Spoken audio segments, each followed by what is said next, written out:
Hello students, आज मैं आपको पार्टनरशिप के बारे में पढ़ाऊँगा। पार्टनरशिप जो है आपके अकाउंटिंग सिलेबस में सबसे इम्पॉर्टेंट पार्ट है। पार्टनरशिप से अप्रॉक्स 35 टू 36 मार्क्स का आता है आउट ऑफ 80 मार्क्स में। तो पहले पार्टनरशिप के बारे में जानते हैं कि पार्टनरशिप होता क्या है, देन उसके हम फीचर्स के बारे में जानेंगे। तो पार्टनरशिप क्या होता है, तो according to partnership act 1932 section 4 में बोला गया है कि व्हेन टू और मोर पार्टनर, जब दो या दो से अधिक पार्टनर, मान लेते हैं हमारा ए, बी और सी ये 3 पार्टनर्स हैं और ये एफ एक फर्म है। व्हेन टू और मोर पार्टनर, जब दो या दो से अधिक पार्टनर्स ऐसे फर्म के प्रॉफिट एंड लॉसेस को बांटने के लिए एग्री होते हैं, ऐसी फर्म के प्रॉफिट एंड लॉसेस को बांटने के लिए एग्री होते हैं जो कि उनके द्वारा या उनमें से किसी एक के द्वारा, मतलब दो या दो से अधिक पार्टनर्स ऐसी फर्म के प्रॉफिट एंड लॉसेस को बांटने के लिए एग्री हो रहे हैं जो कि उनके द्वारा, मतलब उन सभी के द्वारा या उनमें से किसी एक के द्वारा चलाई जाती है। अब उन सभी के द्वारा का मतलब क्या है, अगर कभी सभी पार्टनर्स एलिजिबल है, सभी पार्टनर्स नॉलेजेबल है, अगर सभी पार्टनर्स को अच्छी नॉलेज है, सभी पार्टनर्स एलिजिबल है, तो सभी पार्टनर्स मिलकर उस फर्म को ऑपरेट कर सकते हैं। बट अगर उसमें से कोई एक पार्टनर ज़्यादा एलिजिबल है, ज़्यादा नॉलेज है, तो हम क्या करते हैं कि उसमें से सभी पार्टनर्स को वर्क बर्डन ना देके किसी सर्टेन पार्टनर्स को वो वर्क बर्डन दे देते हैं। तो उसे ही बोलते हैं when business carried by all और एनी ऑफ देम, उसमें से एक्टिंग फॉर ऑल, एक पार्टनर्स को ही उसमें सारी रिस्पांसिबिलिटी दे दी जाती है और उस फर्म को रेगुलेट करने का, चलाने का सारा वर्क बर्डन किस पे आ जाता है, एक सर्टेन पार्टनर्स पे आ जाता है। अगर सभी एलिजिबल है तो सभी मिलकर उसको ऑपरेट करते हैं। अब बात करते हैं इसी में कि इस पार्टनरशिप फर्म के मेन फीचर्स क्या हो सकते हैं।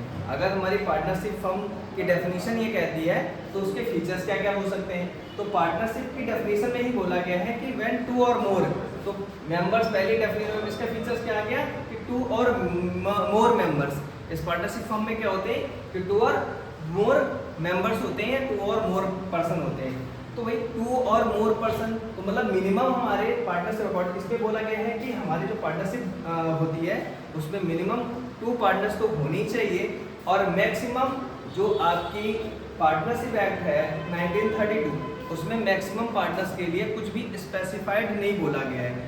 तो इसके लिए according to company act 2013 section 464 में बोला गया है कि मैक्सिमम पार्टनर किसी भी पार्टनरशिप फर्म में 50 हो सकते हैं।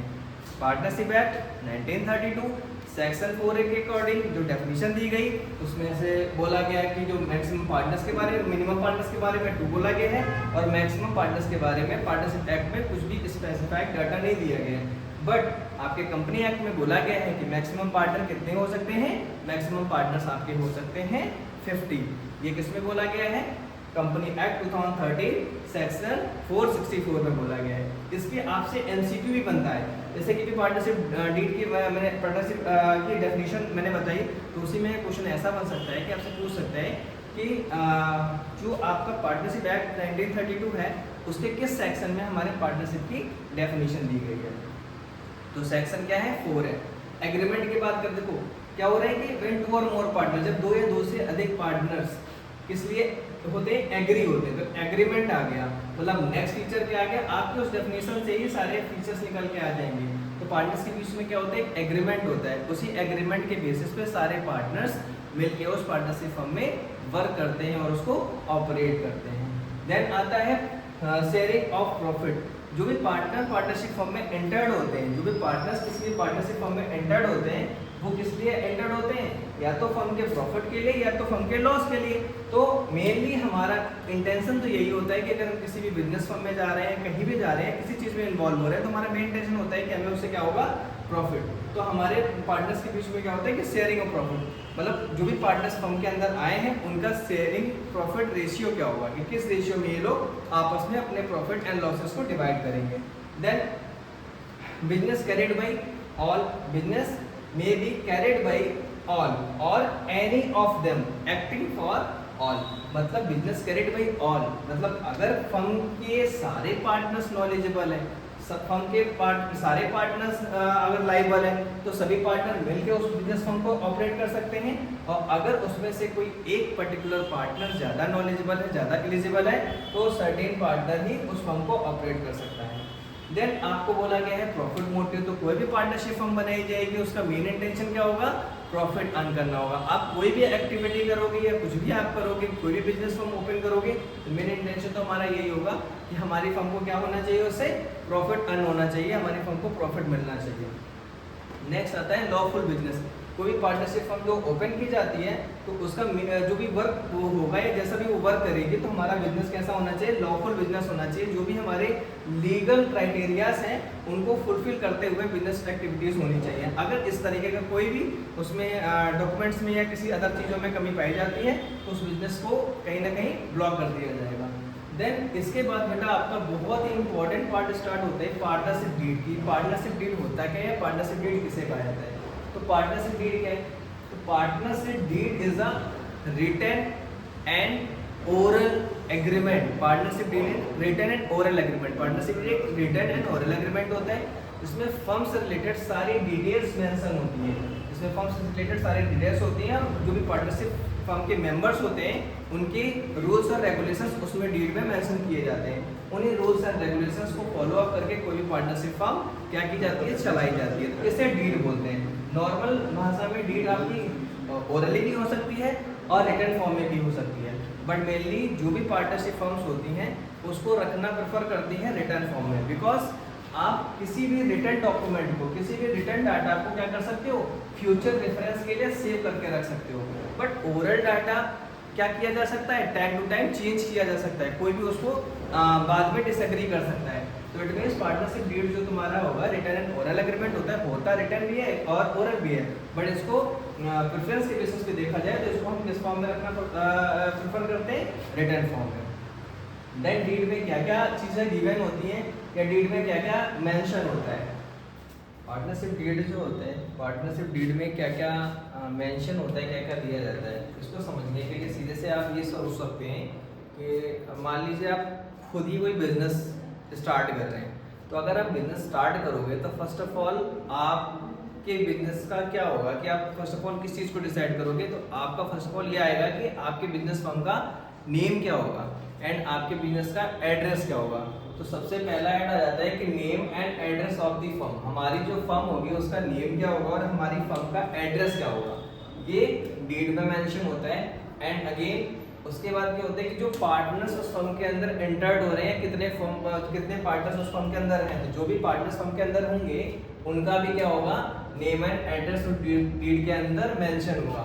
फिर जो भी पार्टनर्स फर्म के अंदर एंटर्ड हैं उन पार्टनर्स ने कितनी कितनी कैपिटल फर्म के अंदर कंट्रीब्यूट कर रखी है, ईच पार्टनर की कैपिटल कितनी है, उन पार्टनर्स की कैपिटल के बारे में भी बेटा इसमें मेंशन होता है डीड में। फिर ड्राइंग का मतलब ये होता है कि कोई भी पार्टनर अगर कुछ भी फर्म से अपने पर्सनल यूज के लिए निकाल रहा है उसे हम ड्राइंग बोलते हैं।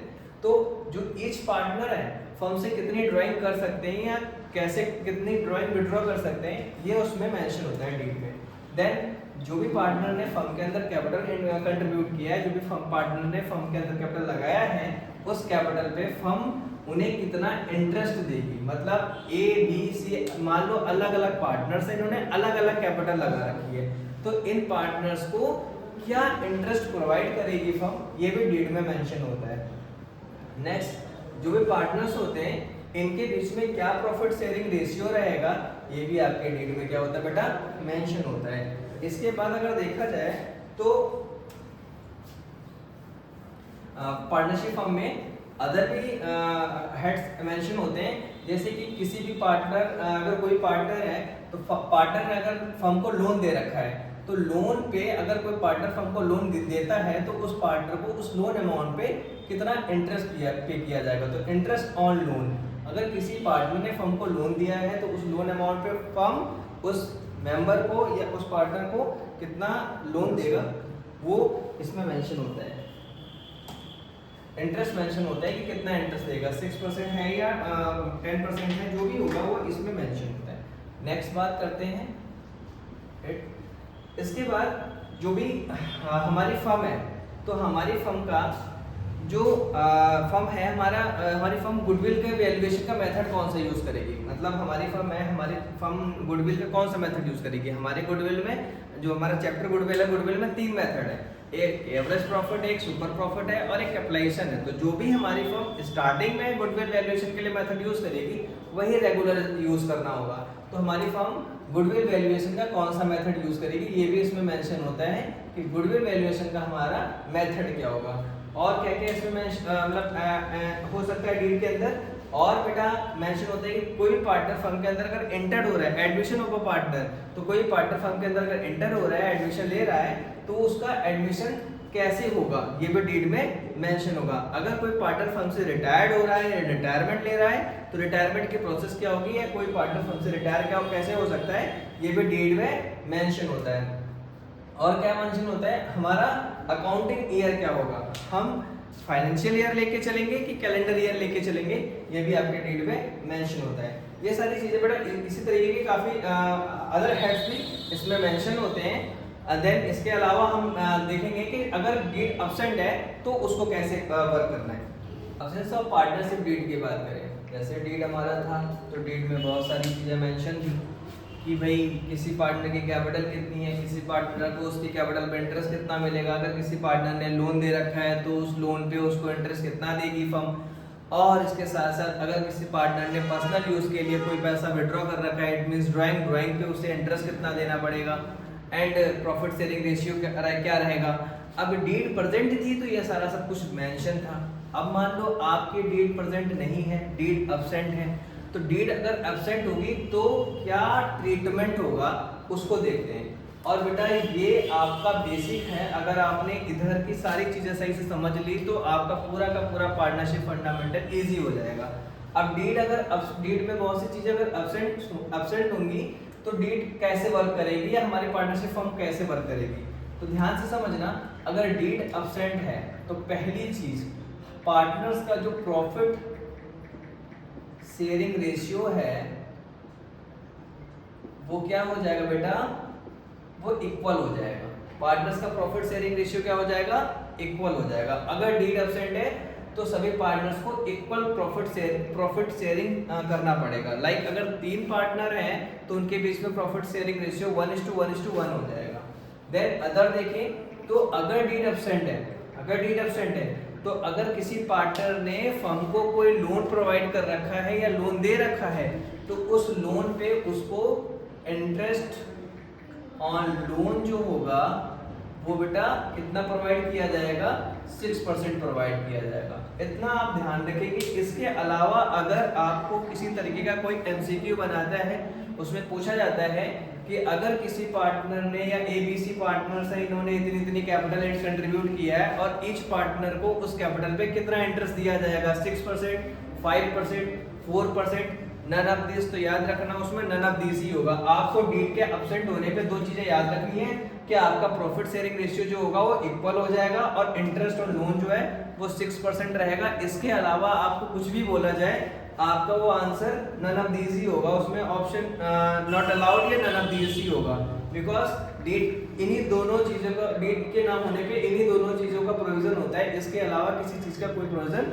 नहीं होता है। बस इसको आपको अपनी मेमोरी में रखना है। अगर बोल दे कि कोई पार्टनर है वो एक्सेस वर्क कर रहा है तो उस एक्सेस वर्क के लिए उसको कितनी सैलरी पे किया जाएगी या एक्स्ट्रा वर्क के लिए उसको क्या सैलरी दी जाएगी, तो नॉट अलाउड, कोई सैलरी नहीं दी जाएगी, किसी तरीके का कोई भी एक्स्ट्रा रेम्युनरेशन उसको प्रोवाइड नहीं किया जाएगा अगर डीड आपकी एब्सेंट है। बस 2 चीजें होंगी, प्रॉफिट शेयरिंग रेशियो पार्टनर्स का इक्वल हो जाएगा, इंटरेस्ट ऑन लोन 6% हो जाएगा, बस इसके अलावा कुछ नहीं है। एंड नेक्स्ट क्लास में हम लोग बेटा सीधे न्यूमेरिक क्वेश्चंस पे स्टार्ट करेंगे। बाकी जो बेसिक्स था आज हमने क्लियर कर लिया है और नेक्स्ट क्लास से सीधे न्यूमेरिकल क्वेश्चंस पे स्टार्ट हो जाएगा।